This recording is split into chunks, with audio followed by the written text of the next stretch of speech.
Okay, so in this video, we are going to see Senator Chris Murphy try to play the tired race card against President Trump's crime-fighting record, only to walk right into a humiliating trap. I mean, Senator Marsha Blackburn was ready with the receipts, and she absolutely dismantled his woke narrative. Let's watch the whole thing through, and I'll share my reaction at the end.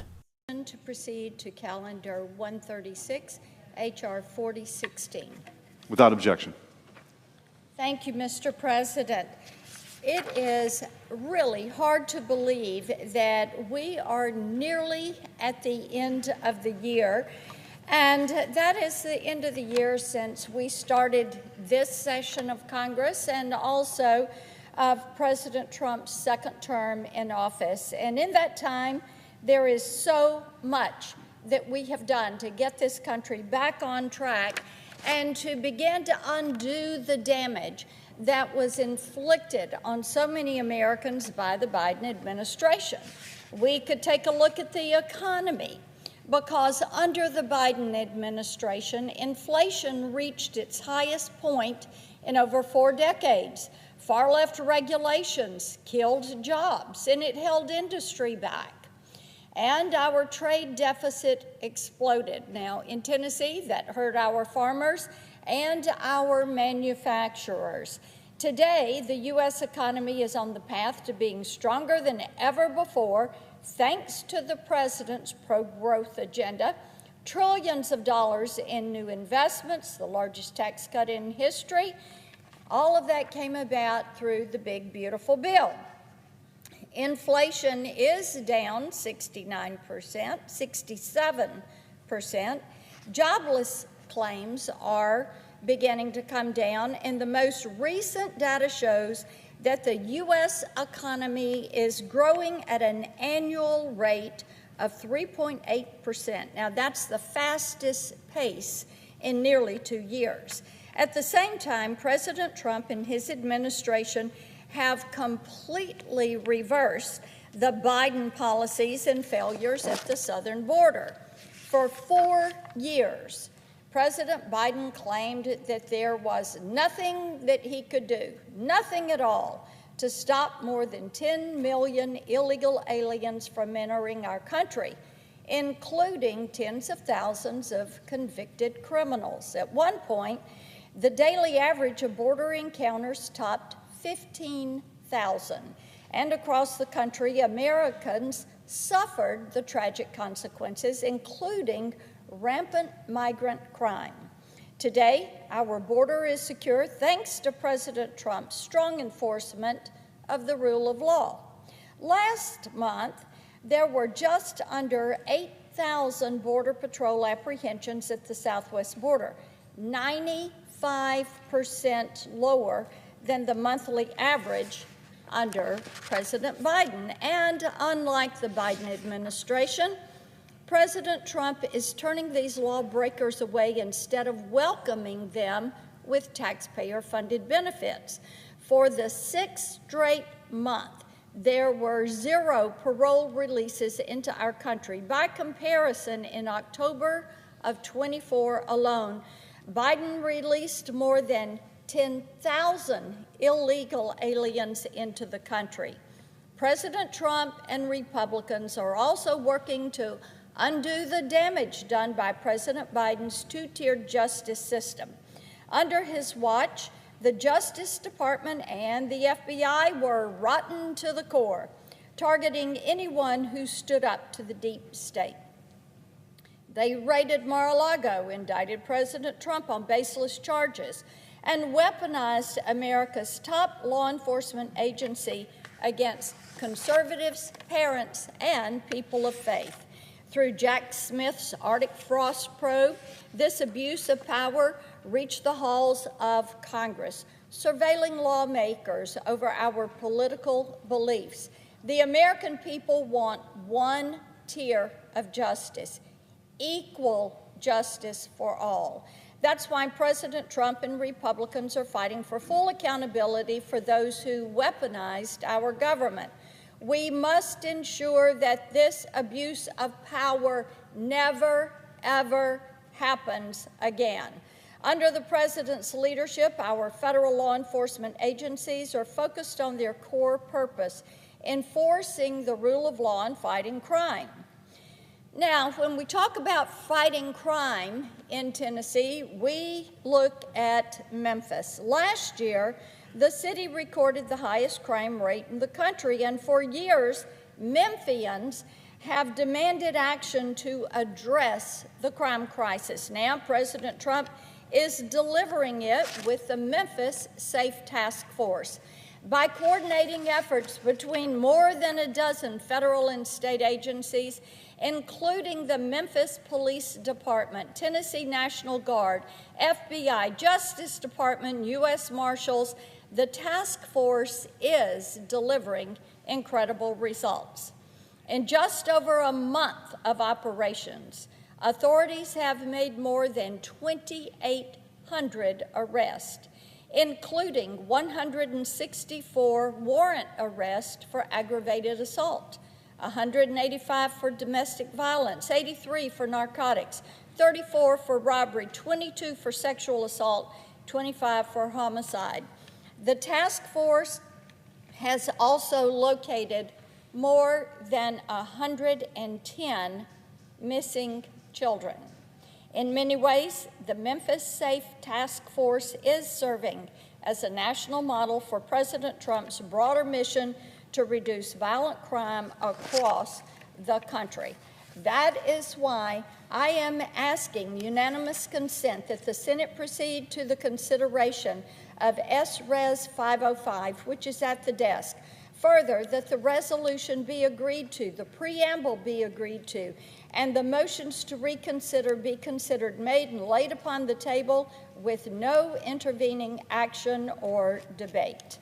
Is there an objection? Mr. President. Senator from Connecticut. Mr. President, reserving the right to object. My understanding is that this is a resolution that's been fairly recently introduced, so I just got the chance to look at it just really minutes ago. But it is a concerning resolution. I just want to talk about why I am going to object. First of all, my friend from Tennessee is right. Tennessee has a crime problem. Tennessee has the 6th highest rate of gun crime in the nation. If you look at the list of the top 10 states with the highest rates of gun crime, it's Wyoming, Mississippi, Alabama, Louisiana, Tennessee, Arkansas, Montana, Oklahoma, all states represented by Republican senators, all states with Republican legislatures, all states with Republican governors. These aren't states that skimp on law enforcement, but they are states that have wildly irresponsible gun laws. They are states that don't invest in interrupting cycles of violence. So it is true that there is a pretty significant violent crime problem in Wyoming and in Mississippi and Alabama and Louisiana, Arkansas, Montana, Oklahoma, and in Tennessee. But I just came across this article from the Tennessee Lookout, which quotes data compiled by the University of Memphis, and it says that the increase in arrests in Memphis have been for nonviolent offenses. In fact, a quote from the General Sessions Court Clerk Tammy Sawyer says this is supposed to be a Make Memphis Safe Task Force, and really what it is a Make Memphis Drive the Speed Limit Task Force. In fact, the University of Memphis discovered that there hasn't been any influx of new cases involving violent crimes. It seems as if the statistics that the senator just referenced aren't really different than any other month. What's happening is that there's just a lot more traffic arrests and a lot more nonviolent drug arrests. I came across another article entitled, "I Don't Feel Safe. Black Memphis Residents Report Harassment by Trump's Police Task Force." This is a long article detailing several instances of pretty horrific treatment of Memphis's black residents, including racial profiling and other civil rights offenses. I came across another article, this is just in like the last 5 minutes because I didn't have a lot of time to prepare for this, which details a disturbing pattern under President Trump of law enforcement resources being diverted from combating child abuse, sex trafficking, and terrorism because of this apparent obsession with safe driving in Memphis, or this obsession with harassing and locking up peaceful immigrants. So it just doesn't feel like the words in this resolution match up with the reality right now. It seems as if this task force is locking up people and arresting people for nonviolent offenses. It seems as if we're diverting resources from really serious crimes like terrorism and child abuse. It feels like there are some potential civil rights abuses happening in Memphis. But it also just is written in a way that is probably much more appropriate for a campaign flyer. The resolved clause is recognizing the monumental success of Donald Trump's decisive leadership. It calls Donald Trump the most pro-law enforcement president in history. I think this is probably better in a flyer for Donald Trump's re-election campaign in 2028 that he wants to run rather than on the Senate floor. And by the way, in closing, talk to the Capitol Police here about whether Donald Trump is the most pro-law enforcement president in the history of the country. Talk to the police officer who was beat over the head by a flagpole by a rioter in this building who was pardoned by Donald Trump. Ask the police officer who was tased in the neck by one of Donald Trump's supporters and then pardoned whether Donald Trump is the most pro-law enforcement president in history. This president pardoned every single violent rioter. All you guys said, oh, well, there were some nonviolent rioters here and they should be let off the hook, but no, we shouldn't let off the violent rioters.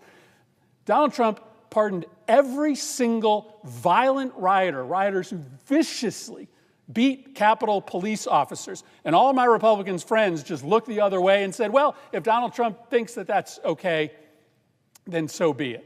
So, yeah, it seems like the story in Memphis is a lot more complicated than my friend from Tennessee would have us believe, which is why today we shouldn't pass this resolution. We should probably get to the bottom of what's happening. But it is just offensive to call this president the most pro-law enforcement president in the history of the country when he is endorsing and excusing violence being perpetuated on the people that serve us and protect us here in the United States Capitol. And for that reason, I will object. Mr. President. Objection is heard. The senator from Tennessee. Thank you, Mr. President. What the senator fails to mention is that the cities with the high crime problem, they are blue cities. They are blue cities. Also, what he should know is that 63% of the residents of Memphis support having the Memphis Safe Task Force and fighting the crime that is there. Now, Memphis had the highest rate per capita in the nation in 2024, with 2,501 instances of violent crime for every 100,000 people. Now, that is a stat that came from the FBI, and it is why the people in Memphis wanted us to move forward and do something about this. And since the start of the task force, overall violent crime rates have fallen 46% when compared to the same period last year. And homicides are down 50%. Carjackings and sexual assaults are down 60%. So when my colleague objects to this, he is objecting to what the good people of Memphis in this fabulous, iconic city are seeing, the results that they are seeing. They want Memphis to be the safest city in the country, not the most violent. So they have objected to the arrest of nearly 2,900 criminals in the last 50 days, including sex offenders, murderers, and other violent criminals. They've objected to the rescue of 116 missing children, 116 children that have been recovered. They've objected to over 300 known gang members being apprehended, and they've objected to the seizure of 470 illegal firearms. We are going to continue to work to make certain that Memphis is the safest city in the United States. Thank you, Mr. President. Mr. President.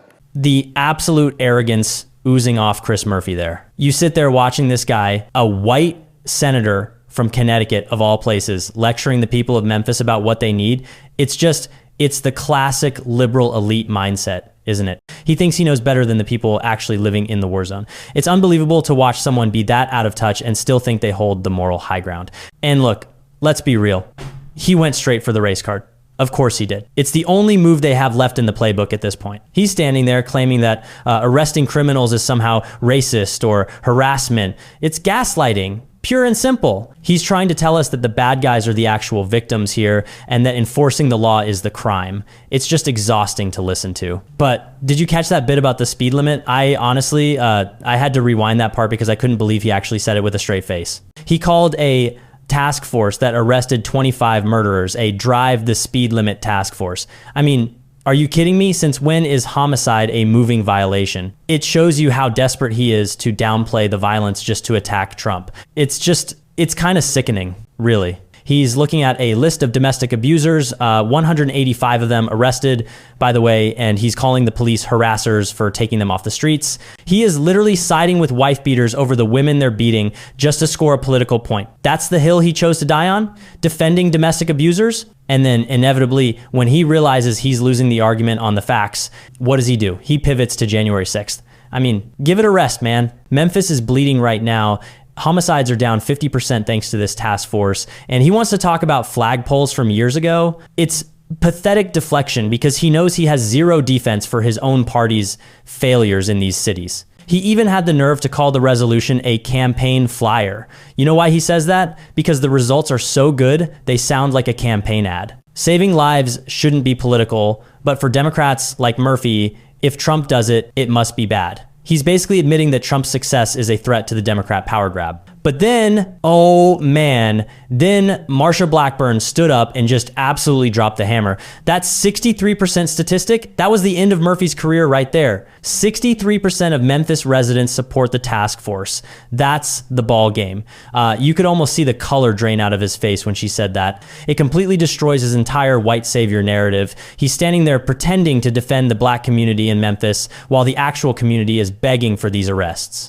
They want the gangs gone. They want the safety. Murphy is just exposing himself as a total fraud who cares more about the CNN narrative than actual human lives. And honestly, the most unforgivable part, the missing children. 116 kids recovered. How do you object to that? How do you sleep at night blocking a resolution that honors the people who saved over 100 children from God knows what kind of hell? It's morally bankrupt. There is no political spin that justifies leaving kids in danger. This is the story of the blue city, isn't it? Memphis was failing. Highest crime rate in the country under local Democrat control. It was a total disaster. Trump sends in the feds and boom, homicides down 50%, carjackings down 60%.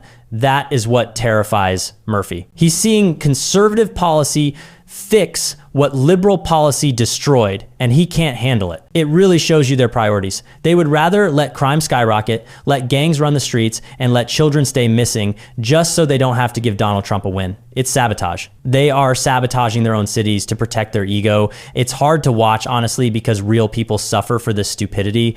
Marsha Blackburn completely humiliated him in that debate. She exposed the Democrats as the party of the criminal defense attorney, while Trump is actually delivering law and order. Murphy walked into that trap thinking he was the hero, and he left looking like a fool who defends criminals while Trump saves kids. Drop a comment with your thoughts, and don't forget to hit like and subscribe. Appreciate the support. See you soon.